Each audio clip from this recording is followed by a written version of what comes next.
Départ pour le Lot, dans la maison de John et Tissa. Ils sont pas nombreux ceux qui te laissent un jeu de clés.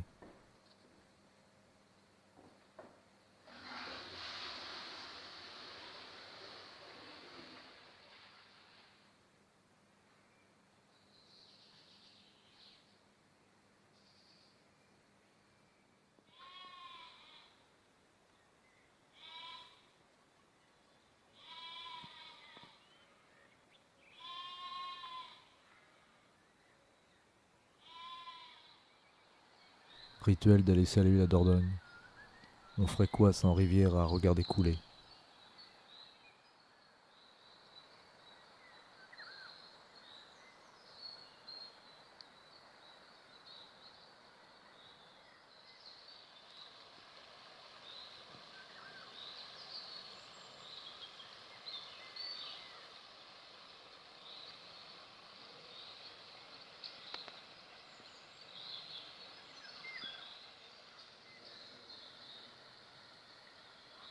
Il était originaire du Quercy.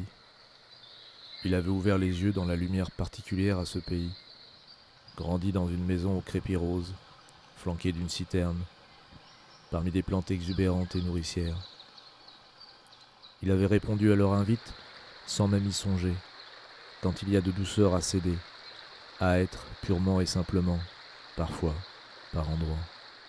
Ce sont les choses, le figuier, les grappes de raisin, le soleil qu'il avait transplanté sur le coteau où, presque chaque matin, il m'a conduit. J'ai vécu, 7 années durant, en Quercy à plus de 100 kilomètres du Quercy. Et lorsque, très peu souvent, j'ai suivi grand-père et maman jusque chez eux, sur les terres sèches, éblouies, festonnées de vignes et de vergers, j'en ai conçu, chaque fois, une félicité si parfaite que je n'ai pas cherché à en connaître la raison. Elle attendait, fidèle, que je revienne, 30 ans plus tard, pour me couper le souffle. Le mot est venu si vite que ce fut comme si je n'y avais point de part, qu'un autre l'eût proféré par ma bouche. J'étais chez moi.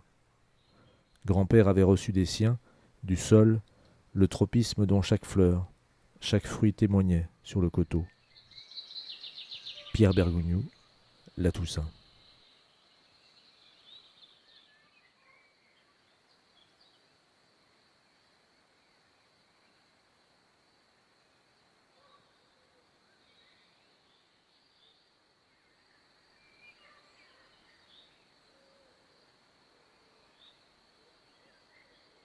« 9 mai 18.